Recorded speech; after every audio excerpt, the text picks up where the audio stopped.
নমস্কার, মৌমিতাস জার্নি চ্যানেলে আপনাদের সকলকে স্বাগত। চলে এলাম আরও একটি নতুন রেসিপি নিয়ে। আমার রেসিপি হলো পোহা। এই রেসিপিটিকে অনেকে চিড়ের পোলাও বলে। এই রেসিপিটি বাচ্চাদের টিফিনে অথবা বড়রাও সকালের জলখাবারে খেতে পারেন। এই রেসিপিটি যেরকম হেলদি সেরকম চটজলদি হয়েও যায়। প্রথমেই কড়াইয়ে তেল দিয়ে আমি ভালো করে বাদামগুলোকে ভেজে নেব। আপনারা চাইলে এটা শুকনো খোলায়ও ভেজে নিতে পারেন।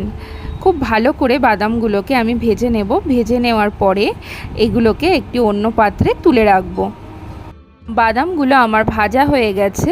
এরপর ওই তেলের মধ্যে আমি আরও 1 চামচ তেল দিয়ে দেব। তারপরে দিয়ে দেব এর মধ্যে কারি পাতা আর হাফ চামচ কালো সর্ষে। কালো সর্ষে আর কারি পাতাগুলো দেওয়ার পরে ভালো করে আমি ভেজে নেব। এই সময় গ্যাসের আঁচটা একদম লো ফ্লেমে রাখব।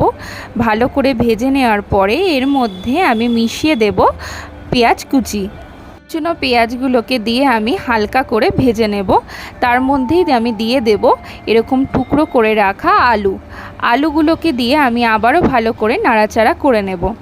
তারপরে এর মধ্যে দিয়ে দেব আমি কুচনো গাজর আলু পেঁয়াজ ভালো করে আমি ভেজে নেব।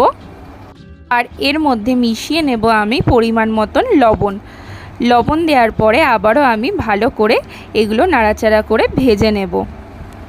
পোহা বা চিড়ের পোলাও যেহেতু একটু মিষ্টি হয়, তাই এর মধ্যে দিয়ে দেব আমি চিনি আর দিয়ে দেব খুব সামান্য হলুদ।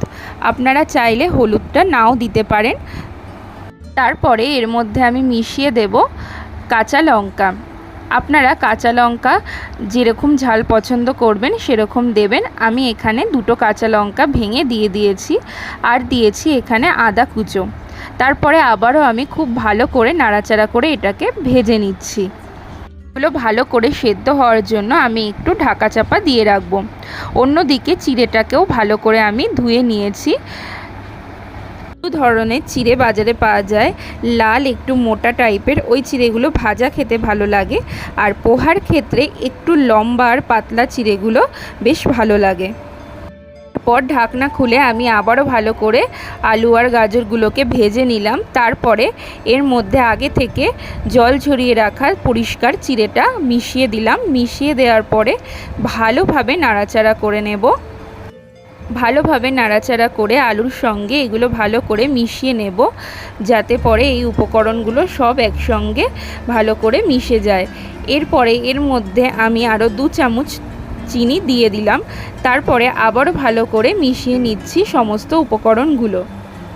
রান্নাটা যখন শেষ হয়ে যাবে তার কিছুক্ষণ আগে দিয়ে দেব এর মধ্যে 1 চামচ ঘি দিলে পোহা খেতে খুবই ভালো লাগে। সব শেষে এর মধ্যে মিশিয়ে দেব প্রথমেই ভেজে রাখা বাদামগুলো দিয়ে আমি আবারও ভালো করে সমস্ত উপকরণগুলোকে মিশিয়ে নিচ্ছি। আর এই সময়ে গ্যাসের আঁচটা হালকা রেখে আমি ভালো করে এগুলোকে ভেজে নিচ্ছি। চিনিগুলো যাতে এর মধ্যে গলে ভালোভাবে মিশে যায়, তাহলেই এই রান্নাটা আমার কমপ্লিট হয়ে যাবে। পোহা যেমন খুব তাড়াতাড়ি হয়ে যায়, সেই রকম খেতেও খুব ভালো লাগে। যারা ডায়েটে আছেন তারাও এই খাবারটি খেতে পারেন, তবে সেক্ষেত্রে তেলের পরিমাণটা আরও একটু কমিয়ে নিতে হবে। আর আলুটা এখানে দেওয়া চলবে না, এর বদলে আপনারা অন্য কোনো সবজি এর মধ্যে অ্যাড করতে পারেন।